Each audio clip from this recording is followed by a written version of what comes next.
Guten Tag. My name is Niel. මගේ නම Niel. අපි අද කරන්න යන්නේ ජර්මන් භාෂාවේ වැදගත් විවිධ කොටස් ගැන. මට කාට් වගේක් ලියලා දුන්නා ස්ටුඩන්ට්ස්ලා. ඕගොල්ලෝ දීපු මේ කාඩ් වල තියෙන කරුණු කාරණා ගැන කතා කරන්නේ. ඉතින් කාඩ් උගාරිය දීලා තියෙනවා ඔක්කොම කරුණු කාරණා කතා කරන්නේ නැහැ. නමුත් පිළිවෙලට කතා කරමු. දැන් ඕගොල්ලෝ A1 A2 ඒවා වල සූදානම් වෙලා නැදින්නේ. ඒවා අපි දන්නේ ජනවාරි මාසයේ ඉඳලා පෙබරවාරි මාසයේ 2021 පටන් ගන්නේද නැද්ද කියලා අපි දන්නේ නැහැ. ඒක නිසා අපි බලමු අපි කොහොමද ලෑස්ති වෙලා ඉමු මේ සෑම දෙයකටම. එතකොට අපිට පහසු මොකද අපිට කාලය වේලාව තියෙනවා. A1 එකේ A2 එකේ කතා කරපු වචන ආටිකල් එකත් එක්ක අපි මේ ටිකක් පිළිවෙලකට කතා කරමු. දැන් මේකේ තියෙනවා Die Reise nach Deutschland. Die Reise nach Deutschland. ඒ කියන්නේ journey to the Germany. එතකොට ඔයගොල්ලෝ දැන් A1 A2 exam එක පාස් වුණාට පස්සේ වීසා හම්බ වෙනවා. වීසා හම්බ වුණාට පස්සේ ඕගොල්ලන්ට travel agency එකට යන්න වෙනවා. ටිකට් එකක් ගන්න. ගුවන් බලපත්‍රයක් ගන්න. මම ඔක්කොම සිංහලෙන්ම වචන පාවිච්චි කරන්නේ නැහැ. ටිකට් කිව්වම දන්නවනේ. ටිකට් එකක් ගන්න. ඒ ටිකට් එක ගන්න ගියාම අපි යනවා travel agency එකට. ඒ travel agency එකට කියන්නේ Das Reisebüro. මේවා ඔයගොල්ලෝ දැනගත යුතුයි. මේවා එක්සෑම් එකටත් එයි. The travel agency. සංචාරක agency කියලා කියන්න පුළුවන්. Das Reisebüro. ඊට පස්සේ මේ Reisebüro එකට ගියාම ඒගොල්ලෝ ඉස්සලම අහන ප්‍රශ්නයක් තමයි කොහෙද යන්නේ කියලා. ඒ කියන්නේ route එක මොකක්ද? කොළඹ නැග්ගම බහින්නේ කොහෙද? කොළඹ සිංගප්පූරු. ඒ වගේ කොළඹ දැන් අපි කියමුකෝ ස්විට්සර්ලන්තයට යනවා නම් කොළඹ වල ඉඳලා සූරිච්. නැත්නම් ඕස්ට්‍රියාවට යනවා නම් වියනා. ජර්මනියට යනවා නම් ෆ්‍රැන්ක්ෆර්ට් යන්න පුළුවන්. එයාපෝට් උගාරියක් තියෙනවා. සවුත් එකට යනවා නම් මියුනික් යන්න පුළුවන්. නැත්නම් ඩුසෙල්ඩෝර්ෆ් යන්න පුළුවන්. හැම්බර්ග්, බර්ලින් අන්න ඒ වගේ ප්‍රධාන ලොකු නගරවල ලොකු ඉන්ටර්නැෂනල් එයාපෝට් තියෙනවා. ඕකේ. අපි කියමුකෝ ෆ්‍රැන්ක්ෆර්ට් ගමුකෝ මැද ලොකුම එයාපෝට් එක හැමෝම දන්නවා ෆ්‍රැන්ක්ෆර්ට්. එතකොට die route මොකක්ද කියලා අහනවා. die route. the route. එතකොට මේ මාර්ගය ගැන කතා කරන්නේ. එතකොට ඕගොල්ලෝ කියන්න ඕනේ ඕගොල්ලන්ට ටිකට් එක කොහටද ඕනේ කියලා. ඒ ටිකට් එක ඇවිල්ලා අපි කියමුකෝ ෆ්‍රැන්ක්ෆර්ට් කියලා. ෆ්‍රැන්ක්ෆර්ට්. කොළඹ to ෆ්‍රැන්ක්ෆර්ට්. කොළඹ to ෆ්‍රැන්ක්ෆර්ට් කියවම ඒගොල්ලෝ අහනවා one way ද two ways ද කියලා. up and down ටිකට් එකද one way විතරද කියලා. ඉතින් අපි ඒක ගැන පස්සේ කතා කරමු. මොකද ඕගොල්ලෝ ලියලා තියෙන හැටියට මුගක් ඒගොල්ලෝ one way තමයි මේ දවස්වල කතා කරන්නේ. මොකද ස්ටුඩන්ට්ස්ලා අවුරුදු 3කට යනවා, දෙකමාරකට යනවා. සමහර අය මෙල් කරන්න බලාපොරොත්තු වෙනවා. සමහර ඒගොල්ලෝ මේ බිස්නස් වීසා අරගෙන යනවා. ඒක නිසා ඉන්ඩිවිජුවල් ඕගොල්ලෝගේ වමනා හැටියට තමයි මේ වැඩ කටයුතු කරන්නේ. ඒක නිසා one way ද up and down ටිකට් එකක්ද කියලා ඕගොල්ලෝ කල්පනා කරන්න ඕනේ. මේ one way up and down ticket එකක් කතා කරනකොට සමහර ටිකට් one way එකට වැඩිය up and down ටිකට් එක ගන්න එක ලාභයි.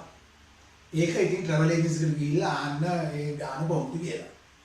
ඊට පස්සේ එන ප්‍රශ්නේ තමයි ටිකට් එක හරි ගස්ස ගත්තට පස්සේ නම දීලා ඒගොල්ලෝ ආන වීසා තියනවද කියලා ඒ ඔක්කොම කතා කරගත්තට පස්සේ allowance, baggage allowance.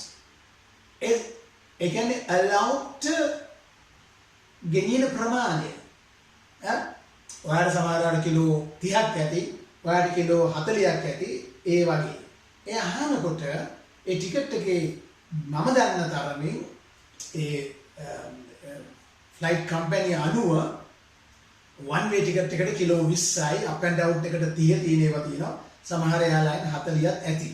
අන්න ඒක දැනගන්න ඕනේ. ඒ අනුව තමයි පැක් කරගන්න ඕනේ මොනවද ගෙනියන්නේ කියලා. ඕකේ? හරි. ඒ ගෙනියන වමනා ද්‍රව්‍ය ගැන අපි වෙනම කතා කරමු මේ පාඩමේ නැතුව. ඊට පස්සේ බෑග් එක. ඒකට කියනවා their coffer කියලා. their coffer, the bag, නැත්නම් suitcase. ඒ suitcase එකේ දාන්න පුළුවන් දේවල් ඒ ප්‍රමාණය ඒක නම් අපි පස්සේ ඉන්ඩිවිජුවල් කතා කරමු. එතකොට බෑග් කොච්චරක් ගෙනියනවද කියන එක ප්‍රශ්නේ නගනවා. ඒ බෑග් එක කිලෝ 20 නම් එකයි ගෙනියන්න පුළුවන්. ඒක කිලෝ 20ක් නැත්නම් 30ක්. බෑග් දෙකක් ගෙනියනවා නම් second piece කියලා එකක් එනවා. දෙවෙනි බෑග් එක suitcase එක. ඒකට ඒගොල්ලෝ ඩොලර් 30ක් 40ක් නැත්නම් 50ක් ගන්නවා. ඒ ගැන අපි කතා කරමු. ඒ ගැන ඕගොල්ලෝ පොඩ්ඩක් දැම්මම ඉඳලා කල්පනා කරන්න ඕනේ. බෑග් දෙකක් ගෙනියනවද එකක් ගෙනියනවද කියලා. ඒ කියන්නේ කිලෝ ග්‍රෑම් ගැන. ඊට පස්සේ තියෙනවා hand luggage, detachable. hand luggage වල සාමාන්‍යයෙන් කිලෝ 6ක් 10ක් අතර තමයි ගෙනියන්න පුළුවන්. ඒක පොඩි එකක් වෙන්න ඕනේ. detachable ඒක ගෙනියන්න පුළුවන්. laptop එකක් වෙනම ගෙනියන්නත් පුළුවන්. සමහර ලාවට ඒ එයාපෝට් එකට ගියාම අර ටිකට් එක දෙන තැනින් කියනවා laptop එක hand luggage එකේ දාගන්න කියලා. එක්කෙනෙකුට එක කෑල්ලයි ගෙනියන්න පුළුවන් කියලා. එතකොට අපි කතා කරා das Reisebüro die Route erlaubt Kilogramm der Koffer die Tasche. අපි කතා කරා මතකද අපි සුමානගානකට ඉස්සෙල්ලා කතා කරා du hast eine schöne Tasche. මතකද? schön. Du hast eine schöne Tasche. එතකොට der Inhalt කියන්නේ ඒක ඇතුළට දාන දේ. der Inhalt. ඊට පස්සේ අපිට ටිකට් එක das Ticket. das Ticket. ඒ කියන්නේ das gebuchte Ticket. die Buchung. Buchung කියන්නේ the booking. book කරපු ටිකට් එක. das Ticket. මේවා A1 A2 exam කරන ඕගොල්ලන්ට එන්න ඉඩ දීලා. Der Flughafen, the airport. Der Flughafen. A Flughafen එකට ආපුවම තියෙනවා entrance එක. ඒකට කියන්නේ der Eingang. der Eingang. ඊට පස්සේ airport එකට ඇතුල් වෙන තැන ඉන්නෝ ආරක්ෂක නිලධාරීන්. ඒගොල්ලන්ට කියනවා die Sicherheitsbeamten. ඒකෙන් ඇතුල් වුණාම තියෙනවා X-ray machine දෙකක්. ඒක තමයි අර ගෙනියන suitcase hand luggage දාන්න ඕනේ. ඒකට කියනවා das Röntgengerät. das Röntgengerät. ඊට පස්සේ ඒකෙන් පස්සේ යනවා der check-in schalter. der check-in schalter. der schalter. check-in desk එකට යනවා. Röntgengerät XK ගිරන ඒකෙන් පස්සේ යනවා check-in desk එකට.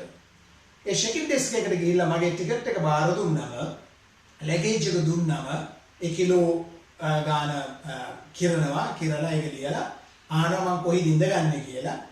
window seat ද aisle seat ද ඒ සම්බන්ධව අපි කතා කරමු. රැට ෆ්ලයිට් එක යනවා නම් aisle seat එක කියන්නේ කෙරෝල seat එකක් හොඳයි. window seat එක නරක නෑ. නමුත් ඉතින් එළිය පේන්නේ නෑ කරෝල නිසා. ඊට පස්සේ හම් වෙනවා board card එක, boarding pass එක.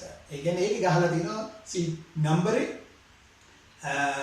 නගින waiting room එක, නගින වෙලාව, ඒ waiting room එකේ ඉන්න ඕනේ වෙලාව, ඒ සම්බන්ධව flight number එක, route එක, ඒ ඔක්කොම තියෙනවා. වාගේ නම ඒවා ඔක්කොම තියෙනවා. ඒකට die board card, die card. අපි ඉගෙන ගත්තා. die මොකද්ද? die board card. හරියට. ඊට පස්සේ ඇතුළට යනකොට තියෙනවා das Restaurant. restaurant තියෙනවා. die Bank. බැංකුව තියෙනවා. ඊට පස්සේ තියෙනවා der Zoll. custom එක. hand luggage වල තියෙනවා පරීක්ෂා කරනවා. ඔය weapons ගෙනියනවද නැත්නම් drugs ගෙනියනවද? අන්න ඒ වගේ. හරිද? okay. අපි මොනවද ඉගෙන ගන්නේ? das Ticket, der Flughafen, der Eingang, die Sicherheitsbeamten, das Röntgengerät, der Check-in-Schalter, die Bordkarte, das Restaurant, die Bank, der Zoll. Alles klar? Okay. අපි ආද හුඟක් වචන ඉගෙන ගත්තා වෙනදට වැඩිය. මේ ටික ලියා ගන්න, කටපාඩම් කරගන්න මේක අවශ්‍යයි. මේකෙන් අඩුම ගානේ භාගයක් A1 නැත්නම් A2 exam එකට අනිවාර්යෙන් එනවා. Okay. ඊට පස්සේ check-in වලින් එළියට එනකොට the passport controller, the pass controller, the passport control විදේශ ගමන් බලපත්‍ර සෝදිසි කරන custom officer කෙනෙක් ඉන්නවා. ඒකට කියන්නේ immigration officer කියලා. ඊට පස්සේ තමයි ඔය duty free හරහා restaurant හරහා waiting room එකට යන්නේ. ඒකට කියනවා their water round. their water round. A water round කියන්නේ waiting room එක. ඒ කියන්නේ flight එක නගින්න ඉස්සෙල්ලා ඉඳගෙන ඉන්න room එක. ඒකේ ෆ්‍රැන්ක්ෆර්ට් යන කට්ටිය විතරයි ඉන්නේ. එහා පැත්තේ සූරිච්, එහා පැත්තේ වියනා, අනිත් පැත්තේ සිංගප්පූරු යන කට්ටිය ඉන්නේ. ඒතර මට සිංගප්පූරු කට්ටියේ ඉන්න waiting room එකේ මට ඉඳ ගන්න අවස්ථාවක් නැහැ. එහෙම වුණොත් flight එක අල්ල ගන්න හම්බ වෙන්නේ නැහැ. flight එකට නගින්න කාල වේලාව හම්බ වෙන්නේ නැහැ. අපෝ එළියට එනකොට කාල වේලාව යන නිසා. ඒක නිසා ඒ waiting room එකට යනවා. හරිද? එතකොට තියෙනවා die Ansage කියන්නේ the announcement නිවේදන යනවා. ඒක හැමතිස්සෙම අවධානය ඉන්න ඕනේ.